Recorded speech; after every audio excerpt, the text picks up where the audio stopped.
So today we're going to discuss an ethical situation that I have been put in my past nursing career. My name is Andrea. I've been an LPN for 7 years. I'm currently in the LPN RN program and taking my bachelor's at the same time. That being said, about 7 years ago, as an LPN, I did work in a nursing home.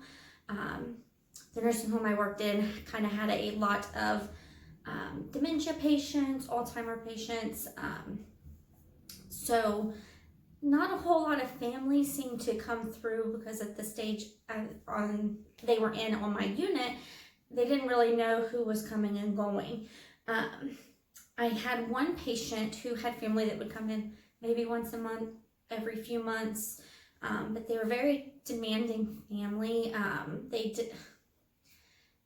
They really wanted their mom's care to be a certain type of way. They were holding on to the mom's past. As a new nurse, I wasn't really sure how to handle that situation. We had a day where we let the patients pick out their outfits. A lot of times they didn't match, but it's what made them feel good, made them happy. So this lady, she decided she wanted to wear a vibrant pink shirt. She didn't want any jacket over it. It was kind of like a tank top. Not a whole lot showing, but the arms were showing. The family had come in to visit that day and were very upset, stating that the mom would not have picked this for herself. She was a very conservative lady, would constantly wear long sleeves as she was growing up, did not like to show much of her skin. I tried to explain to the family that things change as, her mental state is changing, and this is what she wanted to wear that day. The family refused to accept that as an answer. They said that, the CNAs were putting the patient in provocative clothing. They didn't appreciate it, and it became this huge battle. At the time, when you think of power of attorney, these family members had control over the mom's care because she was not mentally able to care for herself.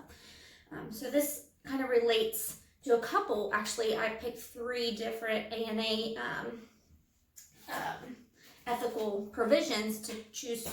So the first provision, I did write some notes down here, was provision 1.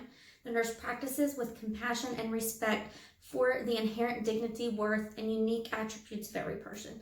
So as patients with dementia and Alzheimer's, progress, their attitude changes, their mental status changes, the way they want to do things changes. They're not the same person they were before.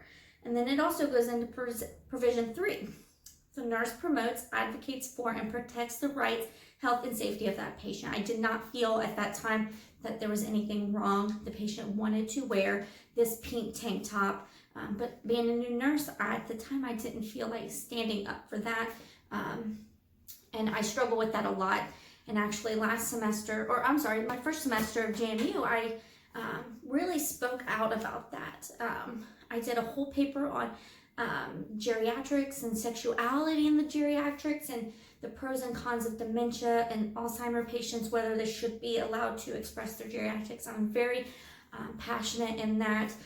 Because people change as they grow older. Back in the day, LGBTQ members did not speak up. And as, maybe with dementia and Alzheimer's, they are more apt to not suppress that part of them. And how are we supposed to know? And then the last provision. The nurse in all roles and settings advances the profession through research and scholarly inquiry, professional standards development, and the generation of both nursing and health policy. And that is what I'm doing now. I take ethics very seriously now. I do speak for the patients, and I think back on that situation a lot of times, as minor as it was, how that patient felt, not feeling, we don't know how she felt, if, she was upset that her family made that decision for her, but the family was pretty adamant. And at the time, we didn't speak out. We did what the POA said. So that's just an ethical situation that I've been put in. I don't feel like I handled it properly then, but I am doing my best to handle those properly now.